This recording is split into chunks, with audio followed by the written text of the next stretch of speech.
खूब वहां कीर्तन करते रहे और लगभग 32 वर्ष की आयु हो गई। उस समय श्रीमद् वल्लभाचार्य जी महाराज ब्रज यात्रा के लिए निकले थे और ब्रज यात्रा करते करते ब्रज के निकट आए और रुनकता ग्राम में ही उनका पड़ाव पड़ा। तब श्री सूरदास जी महाराज जब जोर जोर कीर्तन की आवाज सुनने लगे तो वैष्णवों से पूछा कि भैया ये आवाज कहाँ से आ रही है। तो पता चला कि जगत गुरु श्री वल्लभाचार्य जी ब्रज यात्रा के लिए जा रहे हैं और रुनकता ग्राम में यमुना जी के निकट ही उनका पड़ाव पड़ा है। तब सूरदास जी वैष्णवों को बोले कि हमको वल्लभाचार्य जी का दर्शन करा लाओ। तब सबने कहा आपको तो दिखता नहीं है, वहां भीड़ भी बहुत है, आप क्या दर्शन करेंगे। तब सूरदास जी कहे कि मुझको तो नहीं दिखता है पर आचार्य जी को दिखाई पड़ता है, मैं नहीं देख पाऊंगा आचार्य को, पर आचार्य मुझे देखेंगे तो बात बन जाएगी। तो वृंदावन में कहावत कही जाती है कि राजा चितई और रानी भई। राजा ने किसी स्त्री को देखा और वो स्त्री उसको पसंद आ गई तो मान लीजिए वो अब रानी बन गई। राजा चितई रानी भई, ऐसे आचार्य चितई तो मानो भगवत प्राप्ति भई। किसी आचार्य ने हमको नेत्र भर के देख लिया और हम उनके हृदय में किसी भी प्रकार सेवा के द्वारा सुमिरन के द्वारा स्थान बना पाए तो मान लीजिए भगवत प्राप्ति हो गई। तो श्री सूरदास जी महाराज को पकड़ करके ले गए वल्लभाचार्य जी महाराज के पास। वल्लभाचार्य जी उस समय सेवा में थे। तो जब सेवा पूरी हो गई तब सूरदास जी से मिलना हुआ। किसी ने वल्लभाचार्य जी को कह दिया कि सूरदास जी बड़ा सुंदर गाते हैं, कीर्तन करते हैं।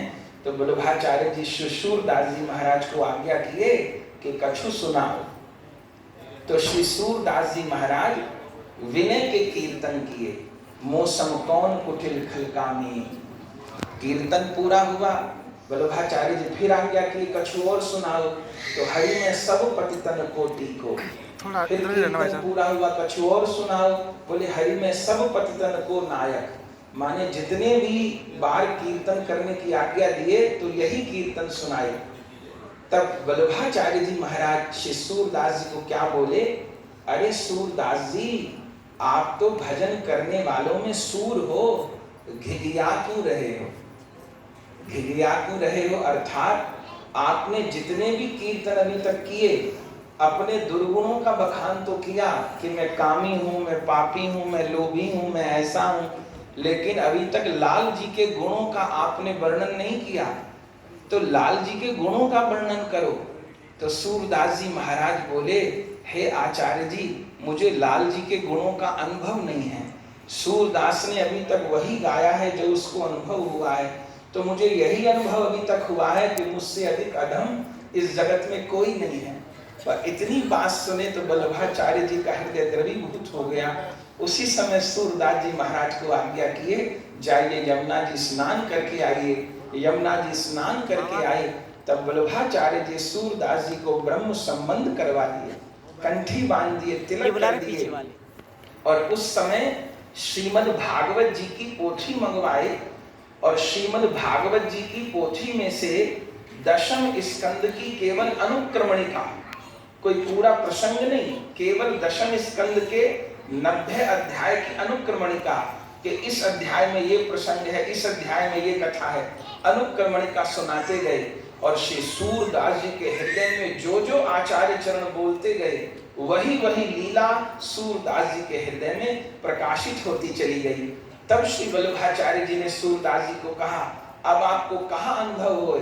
तो सूरदास जी कहे, अब ये अनुभव होए कि सुंदर नंद भवन है और नंद भवन में आप विराजमान हो और आपकी गोद में नील वर्ण श्याम सुंदर खेल रहे हैं। तो श्री वल्लभाचार्य जी ने कहा तो गाओ। तब पहला पद लीला का श्री सूरदास जी महाराज गाए, ब्रज भयो महर के पूत जब यह बात सुनी आनंदे सब लोग गोकुल गुनित गुनी।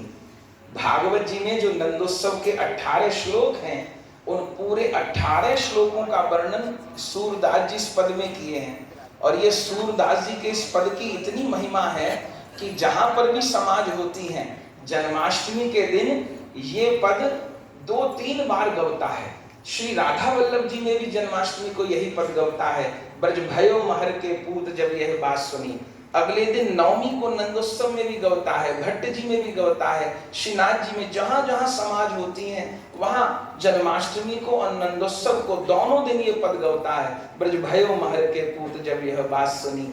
तब सूरदास जी महाराज चरणों में प्रणाम किए और आज्ञा मांगे। तब वल्लभाचार्य जी ने कहा बहुत हो गई, अब हमारे संग चलो।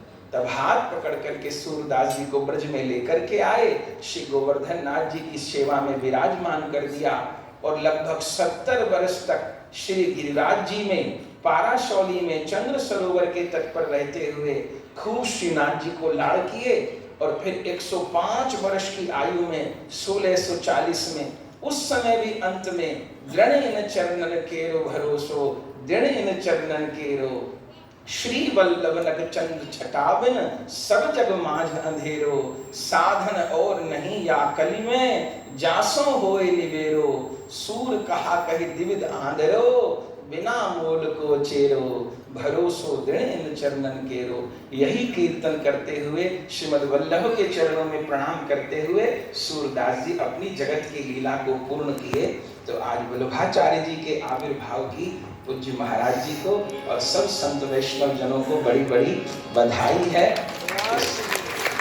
बैसाख मास की महिमा है कि कृष्ण पक्ष की जो एकादशी है बरूथनी, आज कृष्ण प्रेम की मूर्ति श्रीमद् वल्लभाचार्य जी का आविर्भाव है, और आगे जो शुक्ल पक्ष की एकादशी आएंगी मोहिनी, उस दिन राधा प्रेम की मूर्ति श्री हित हरिवंश जी का आविर्भाव है। तो दोनों एकादशी की बड़ी महिमा है। आप सबको प्रणाम करते हैं, जगत गुरु जी को प्रणाम करते हैं, धृष्टता के लिए क्षमा मांगते हैं। हम तो सुनने आए थे, श्रवण करने आए थे, बाहर होने के कारण मलुक दास जी के उत्सव में आना नहीं हुआ, तो YouTube पर श्रवण करते रहे। फिर ये कथा में यहाँ थे तो मन में सोचा था कि प्रतिदिन आकर के कथा सुनेंगे, पर हम तो सुनने बैठे थे, आज्ञा हो गई कि कुछ बोल लें।